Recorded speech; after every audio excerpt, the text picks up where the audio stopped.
मैसूर पर जो ब्रिटिश नियंत्रण था उसका एक भाग हम देख चुके थे, जहाँ पर हमने मंगलौर की संधि पर इसको ख़त्म कर दिया था।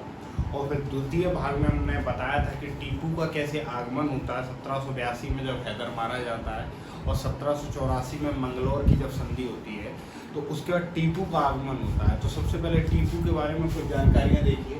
जैकोबियन दल, टीपू खुद को जैकोबियन दल का सदस्य या मेंबर मानता था। जैकोबियन दल क्या था कि फ्रांसीसी क्रांति के दौरान दो दल थे, एक जैकोबियन, दूसरा जिरोदिन। तो जैकोबियन जिरोदिन के क्या थे, एक तरीके के उग्र गणतंत्रात्मक रूप से शासन के पक्षधर थे। तो इसलिए टीपू भी इनको जैकोबियन जो दल था उसका सदस्य खुद को मानता था।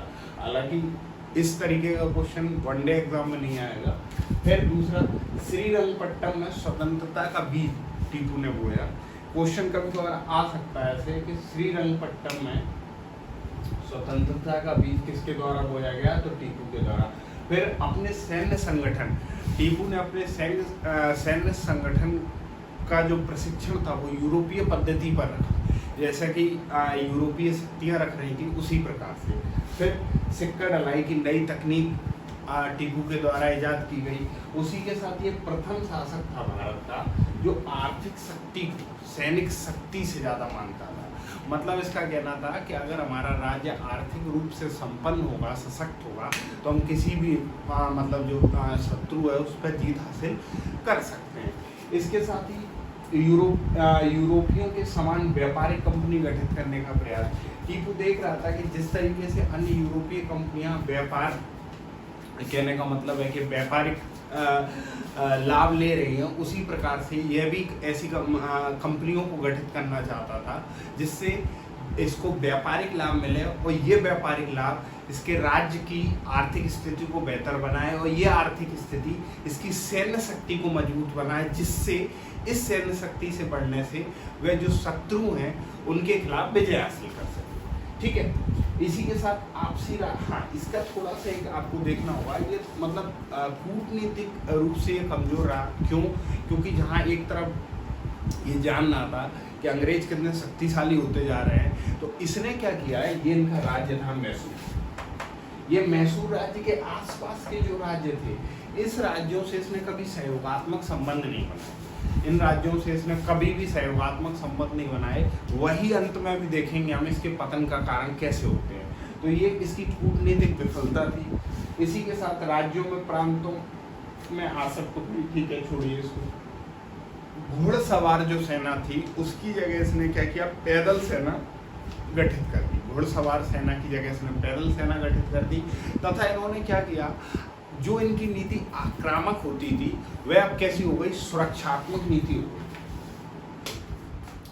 जो इनकी नीति आक्रामक होती थी वह नीति इनकी कैसी हो गई, सुरक्षात्मक नीति हो गई। ठीक है, फिर युद्ध नीति, पहले आक्रमण, सुरक्षात्मक हो गई। तो ये टीपू के बारे में बेसिक इन्फॉर्मेशन। ठीक है, आप इस मैप को एक बार फिर से देख लीजिए। ये क्षेत्र जो था ये मराठों का था, ये निजाम का क्षेत्र था, ये कर्नाटक ये मुख्यतः अंग्रेजों के अंतर्गत था। ये त्रावणकोर का जो क्षेत्र था ये ब्रिटिश की कॉलोनी थी जो इन्होंने डेनिश ली थी 1664 में, आई थिंक। ठीक है, डेट एग्जिट याद नहीं है लेकिन ऐसे ही था। ये मैसूर था। मैसूर में एक माही क्षेत्र था, ये फ्रांसीसी कॉलोनी थी। ठीक है, अब इसी के साथ जब तृतीय आंग्ल मैसूर युद्ध 1790 से 92 के बीच होता है, इस समय गवर्नर जनरल था कौन, लॉर्ड कॉर्नवालिस।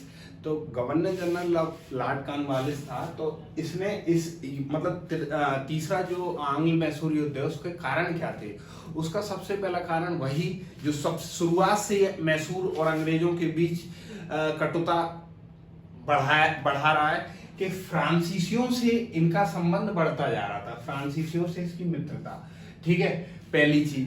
दूसरा, कॉर्नवालिस ने एक मित्र सूची जारी करी थी, मित्र राज्यों की या मित्र शासकों की सूची जारी करी थी। उसमें सभी राज्य थे, लेकिन मैसूर राज्य का उल्लेख नहीं था, टीपू का उल्लेख नहीं था। जबकि मंगलौर संधि में इन दोनों के बीच ये बात हुई थी कि अगर जैसे कोई एक राज्य मतलब कोई राज्य मैसूर पर अगर आक्रमण करता है तो अंग्रेज उसका साथ देंगे, या अंग्रेजों को कभी अगर सैन्य सहायता की आवश्यकता होगी तो मैसूर राज्य उनके साथ खड़ा रहेगा।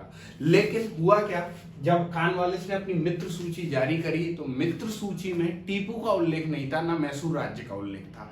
इसी के चलते टीपू के द्वारा हमला किया गया। जब यहां से टीपू क्या होता है, आक्रोश होता है कि यार एक तो मंगलौर की संधि हो गई, लेकिन टीपू ये चीज जान रहा था कि कहीं ना कहीं अंग्रेज सिर्फ अपना आर्थिक लाभ देख रहे हैं, इसके अलावा कुछ भी नहीं। तो टीपू के द्वारा तृतीय आंग्ल मैसूर युद्ध में क्या होता है, टीपू के द्वारा, ये टीपू का क्षेत्र है और ये ब्रिटिश केंद्र है, तो टीपू के द्वारा इस पे आक्रमण होता है। किस पर, त्रावणकोर पर। टीपू के द्वारा किस पर आक्रमण होता है, त्रावणकोर पर। अब क्वेश्चन आ सकता है तृतीय आंग्ल मैसूर युद्ध का कारण इनमें से कौन सा नहीं है, तो या तो एक ऑप्शन होगा टीपू की फ्रांसीसी से मित्रता, बिल्कुल।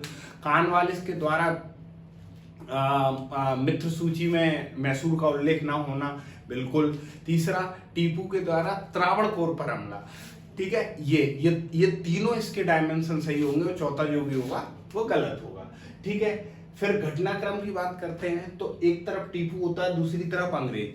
देखिए, हमने पहले आपको बताया था कि टीपू ने क्या किया, हाँ, ये आपसी राज्यों से सहयोग नहीं किया। टीपू ने आपसी राज्यों से सहयोग नहीं किया, तो ये आपसी राज्य कहां पहुंच गए, अंग्रेज। ये निजाम जो ये क्षेत्र था ये भी अंग्रेजों का साथ देने लगे, और मराठा भी अंग्रेजों का साथ देने लगे। अंग्रेजों ने उन्हें क्या किया, निजाम और मराठा को मैसूर राज्य का क्षेत्र देने का वादा किया और अपने पक्ष में कर लिया। स्वाभाविक सी बात थी, ये तीनों थे और ये टीपू का अकेला वो था, तो टीपू इसमें हारता है। हारने के बाद टीपू के साथ श्रीरंगपट्टनम की संधि होती है 1792। अच्छा, तृतीय आंग्ल मैसूर युद्ध का कार्यकाल होता है 1790 से 92 के बीच, ठीक है। तो जब श्रीरंगपट्टनम की संधि होती है तो यहाँ पर आप देखिए श्रीरंगपट्टनम की संधि करी कैसे जाती है। टीपू का जो आधा राज्य होता है ये कौन ले लेते हैं, अंग्रेज ले लेते हैं, जिसमें कौन कौन सा क्षेत्र होता है, 12 महल, डिंडीगुल, मालाबार, ठीक है। आधा राज्य कौन ले लेता है, अंग्रेज ले लेते हैं, 12 महल, डिंडीगुल और मालाबार क्षेत्र। आधा ही राज्य क्यों लेते हैं, उसका रीजन होता है कि जब अंग्रेज कॉर्नवालिस जब मराठा और निजाम से गुट बनाने की बात कर रहे थे तो उनको वादा करा गया था कि जितना क्षेत्र भी हम अधिकार करेंगे उसका एक बड़ा हिस्सा आपको भी दिया जाएगा। तो अगर कॉर्नवालिस पूरा राज्य पर ब्रिटिश नियंत्रण करता है मैसूर के क्षेत्र पर, तो पूरे में से आधा देना पड़ता। तो अगर पूरे में से आधा इन दोनों को दिया जाता, निजाम और मराठा को, तो ये बड़ी शक्ति बन जाते। इसलिए ब्रिटिश या कॉर्नवालिस शक्ति संतुलन स्थापित करना चाह रहा था। कैसे, मैसूर को तो कमजोर करेंगे ही, साथ में जो हमारे मित्र राज हैं इनको भी हम शक्तिशाली नहीं होने देंगे। तो ये रणनीति के तहत उन्होंने क्या किया, टीपू का आधा राज्य लिया। इसी के साथ युद्ध राशि जो थी वो टीपू पर आरोपित की और 2 पुत्रों को बंधक बना दिया और कहा कि जब तक ये युद्ध राशि आप नहीं दोगे तब तक ये पुत्र अंग्रेजों के बंधक रहेंगे। इसी के साथ मराठों को तुंगभद्रा का उत्तर का छोटा सा भाग दिया, क्योंकि उसी हिसाब से इन्होंने बांटा था। भाई पूरे, जैसे हम बोल सकते हैं, जैसे ये पूरा क्षेत्र अगर ये कब्जा कर लेते तो पूरे में से फिर आधा क्षेत्र इन निजाम और मराठों को देना होता। तो ये क्षेत्र, इतना बड़ा क्षेत्र अगर थे तो ये भी इनके दुश्मन, इन पर भी ये कब्जा करेंगे धीरे धीरे। मराठों पे 1817-18 में कब्जा होगा और निजाम पर भी कब्जा होगा। तो इस तरीके से अगर ये पूरा क्षेत्र इन्हें दे देते तो कहीं ना कहीं ये लोग शक्तिशाली हो जाते, वो अंग्रेजों के लिए और दुखदायी होता। तो इन्होंने क्या किया, अंग्रेजों ने आधा राज्य लिया, ठीक है, युद्ध राशि टीपू पर थोपी ताकि आर्थिक कठिनाइयां और बढ़े इस राज्य में। 2 पुत्रों को बंधक बना लिया, यानी सामाजिक रूप से अपमान। इसके बाद मराठों को तुंगभद्रा नदी है उसके उत्तर का भाग दिया और निजाम को कृष्णा और पेन्नार नदी के बीच का एक छोटा सा भाग दे दिया। इसी प्रकार कॉर्नवालिस ने कहा कि हमने अपने शत्रु को तो कमजोर किया ही, साथ साथ अपने मित्रों को भी शक्तिशाली नहीं होने दिया। ठीक है, कॉर्नवालिस का एक कथन था, कॉर्नवालिस के द्वारा ये संधि हुई थी 1792 में।